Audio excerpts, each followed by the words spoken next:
Good afternoon, my brother, Wiki. Yeah, good afternoon. So good of you to come and do this video for us here today. We thank you so much. Why don't you tell everybody what your name is and where we are right now, and of course that is also where you live too. So why don't you tell everybody who you are? Okay, my name's Wyclef Gavani, and I live in Eldoret town in Kenya, East Africa. Eldoret is not quite a big town.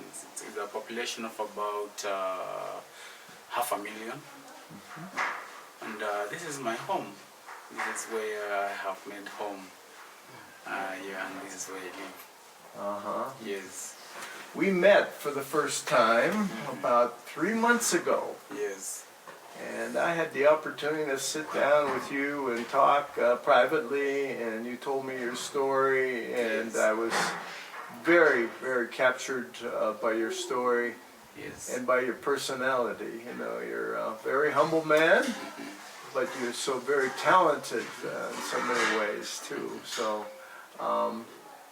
why don't you tell us a little bit about your boyhood background, how and where you grew up? Oh, I'm glad you were able to, see all that in me. I really appreciate, and I'm humbled because I didn't know that I was actually, reaching out to your heart as well. Oh, you certainly have. You certainly have, brother. I appreciate. I was born 47 years ago. I'm actually 47 years of age. I was born at the western part of Kenya, in a county, in Kenya right now we have counties.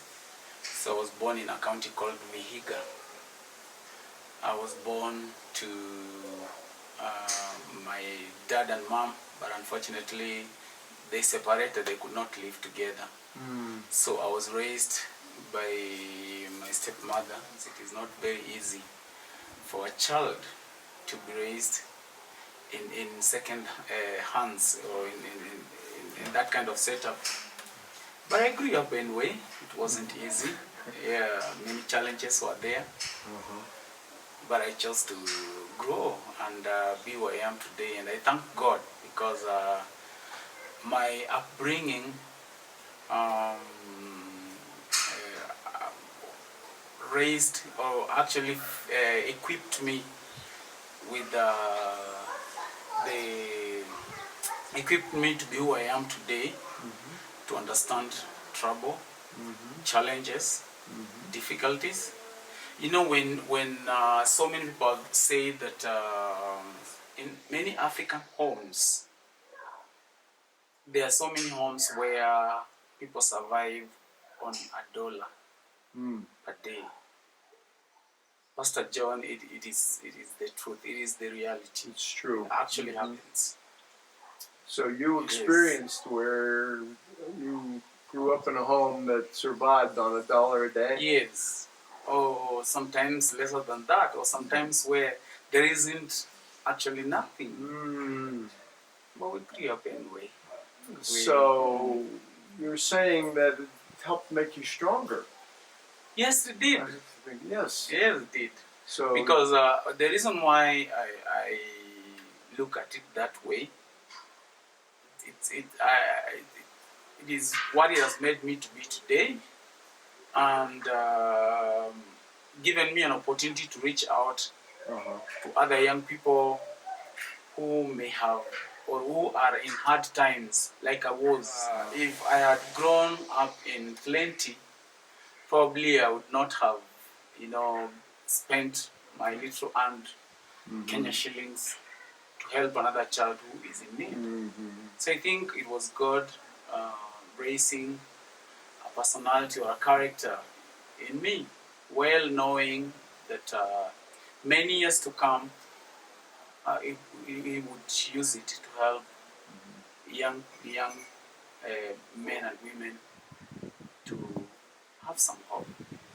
So you went to school You went to Yes, school I did. early, Yes, I did. and you had to walk to school. Is that right? How? Yes, I did. Many kilometers.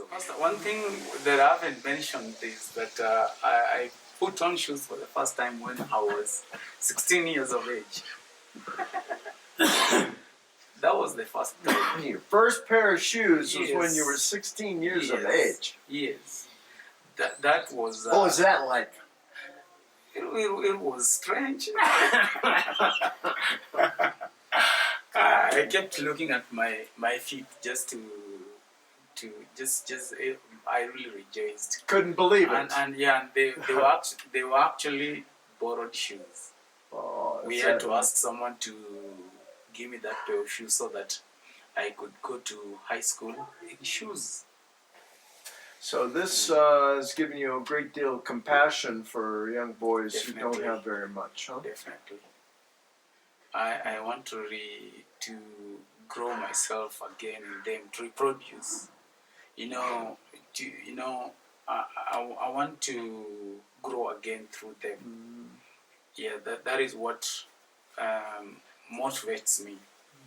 I don't want to see any child going through Right.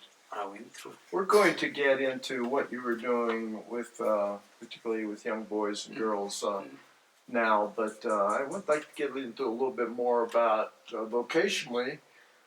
You're also pursuing another dream of yours, vocationally, as a job Yes. for your work. Tell Yes. us a little bit about that. Pastor John, I'm a chef. I love to cook, and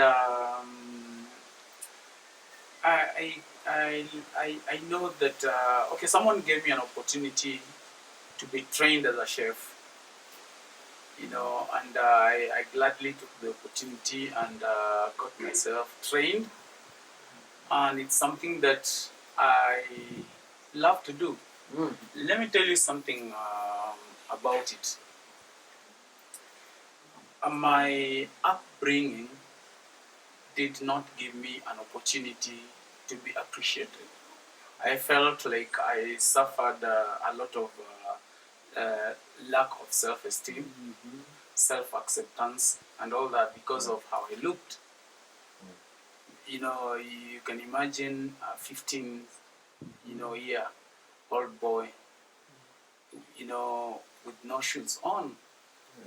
And in so many places, that really works, down the spirit of a young man. And this, helped me to want to do something that would give me my self-esteem back.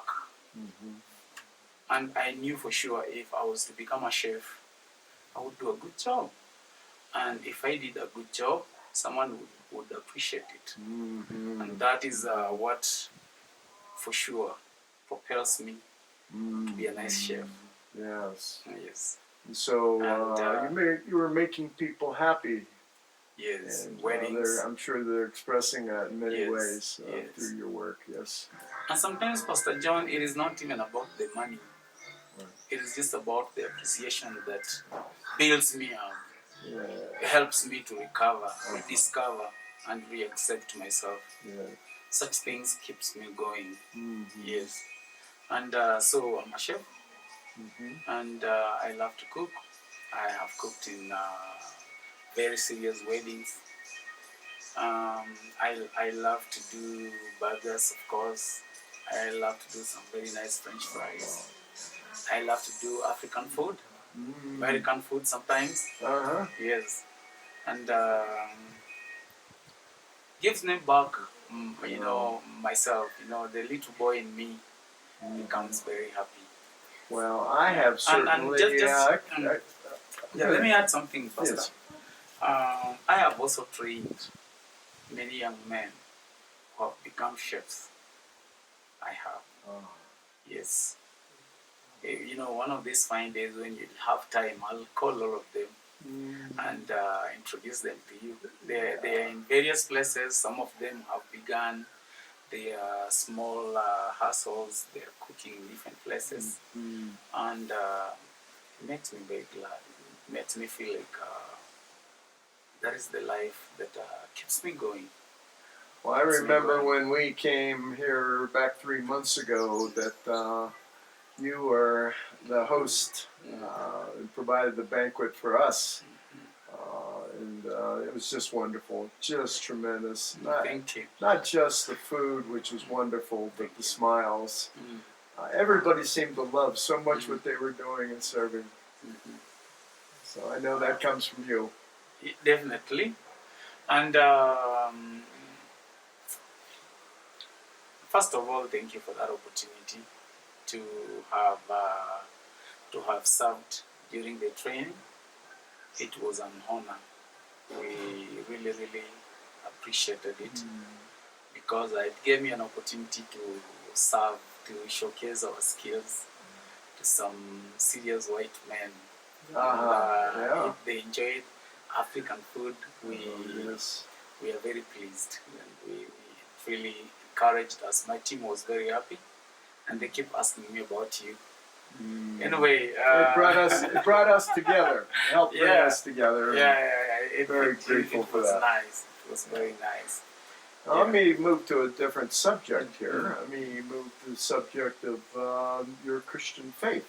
Yes. You are kind of describing, I think I'm hearing, that you had kind of a troubled youth emotionally, acceptance and finding your place in the family. How did that all work out in order for Christ to find that opening in your heart to come in, live inside you? My story with salvation is an interesting one. And it's just an amazing story. If I began telling you about it, it would probably take 3 weeks just talking about it.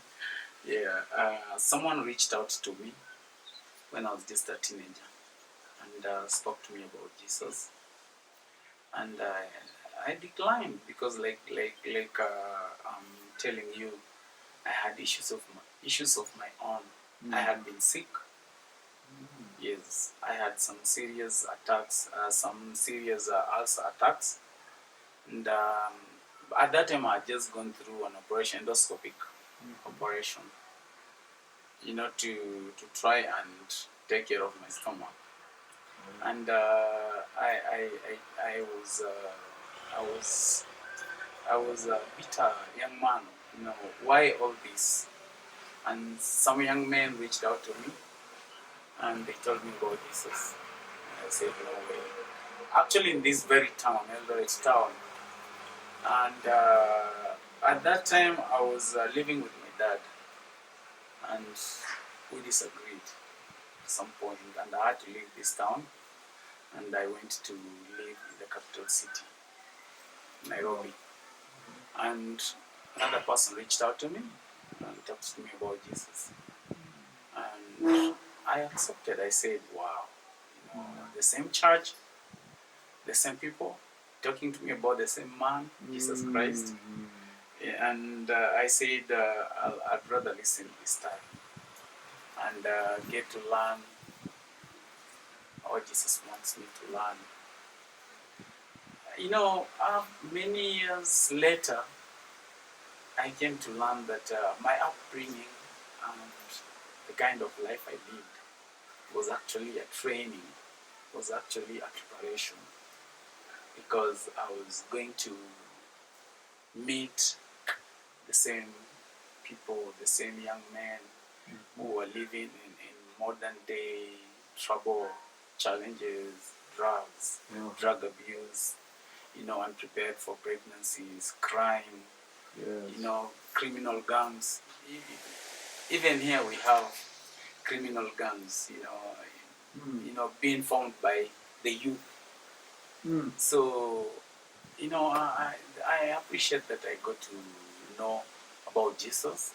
I learned how to sing. Yes, I am a good song leader. Where did you experience the most change? As a Christian, when and where did you experience the most change? Pastor John, challenges have been in this journey, in this Christian journey. But I also want to thank God that I met you, and we also sat down and spoke. I will not forget that prayer you prayed while we were seated in that car in the park. You remember? No, refresh my memory. Yeah, you do. We were. I remember praying, but what do you remember about that prayer? It was passionate. It was passionate because, like I said, challenges have been there. Ups and downs have been there. Life has been difficult. And I think the 3 hours we sat down with you were very important for me. Yeah, because you talked to me about Jesus once more, and you refreshed my mind, and you reminded me about heaven. Hope. Yeah, you gave me a lot of hope. Oh. And most importantly, you prayed while holding my hands. And I don't think someone has done that with me. Because I feel like when someone holds your hands like this, he is offering protection, giving you hope, and reassuring you. And that is what you did on that day, and that was amazing. That helped me. That helped me. Thank you. I'm just so thankful to God for that opportunity we had. You were telling me that long meeting we had about how COVID-19 had been hurting your business. Yes. You have had other challenges with your business as a caterer and as a banquet provider, but COVID-19 really came along and was hurting you. Yeah, COVID-19 changed the map for our activities, both economically, socially, spiritually. Everything changed, and more so my work just went down to zero. I had to sell, I don't know if I mentioned to you about my cycling club with the boys and girls. I had to recall several bikes and sell them.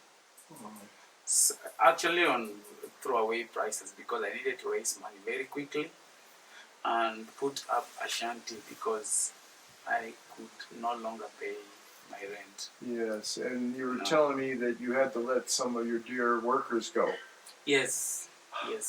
They had to go. We haven't found something else to do even up to now, because people are still very, very, very,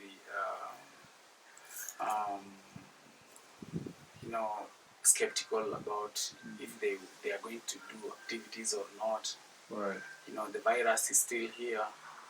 It's been very difficult, even paying school fees for my kids. I have a child who is supposed to join Form 1 in June this year. And there is no money, but hopefully we are still hoping that the things can change around, and probably business can come back, and we can get some bikes. Yeah. Our boys can be happy again, and we can cycle on the streets. And we'll get to that very shortly. But I wanted you just to share a little bit about your family. Tell me about the family that God has given you. Yes, God has given me a beautiful family. My firstborn has a challenge. You told us that he has autism. Yes, he's autistic. And is he verbal or non-verbal? He has complete memory loss. Okay. He can't remember sometimes he can't even remember his names. Right. Right. He doesn't know his parents' names. He doesn't even know my names. Doesn't know you Yes, sometimes. yes. If he gets lost, he hasn't mastered or How to cannot find his way capture. back. It's a child. Sometimes he goes and we have to start looking for him. And it's been challenging, but he's the firstborn. His name is Gift. And how many other children do you have? 2 more. Okay. The secondborn is is sitting for an exam. He is a cyclist. He is actually in the national team, Kenyan national team, under 14. Wow. Yes. Wow. So, and he's definitely passing the exam because he's, like how God works it out. He gives you a prayer situation on one end, and he gives you a joyful situation on the other end. So my firstborn is it's I have to keep telling God about him. Telling God, please do this and do that. Help this guy here and there. And on the other end, his brother, I have to keep telling God, oh God, thank you. Yeah. Thank you for this guy. Just the other day they sat for an exam, and he has really, really been improving. And I'm sure he will really, really pass his final exam in about a month's time. His name is George. Firstborn is Gift. The secondborn is George Matthew. Okay. Thirdborn is a girl. He is only 3 years old. Very, very intelligent. And I really thank God for him. So those are my kids. I really thank God for giving them to me. And your wife? Tell us a little bit about your wife. My wife she's an energetic person, but unfortunately she has had to stay at home to take care of our autistic. Right. Yeah, so she has had to forego her dreams in life to take care of her son because we cannot leave him under the care of any other person, and we don't have developed systems like in your country where we can be able to take care of such children. This is Africa, and in Africa, when there are extreme cases like those ones, it is either you have the money to take them to exotic places, or it's a challenge for anyone, but particularly you have a pretty serious challenge there ahead of you. You telling me that although the difficulties with your autistic child are many and severe, that he's able to ride a bicycle. And how did you discover all this? Yes. He's a cyclist. How did that come about? And he's very good at it. We began with football, and we realized that football takes 22 able-bodied men to play. But when we would get a ball and let him play with his friends, he would pick the ball and carry it in his hands. We figured out if we would try cycling, because we know that cycling is individual. So we got a bike and we brought it at home. And it took him quite some time, like almost 6 months, for him to know how to cycle. Luckily, he had his younger brother who was always there to help him. And he became very good.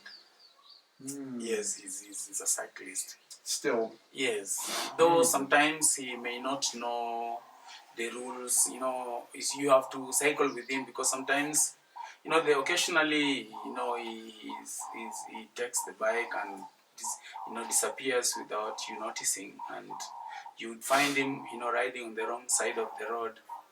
So, the only thing that he knows is if he gets on his bike, he has to go. But he knows how to cycle. So we finally get the opportunity to talk about your cycling interest, and obviously, to me, it was a great passion of yours. Maybe even more than a passion. It seemed like you were receiving so much joy. And what is the joy that you get out of cycling? Cycling is everything to me, Pastor John. You know, I don't know what is everything to you, but to me, cycling is everything. You know, when I was growing up, my dad owned a bike. He is on an old, pre-colonial, bike, and he never used to allow me to ride it, for reasons best known to him. So I think somehow I grew up grudgingly. When I grow up, I would be able to buy bikes for myself.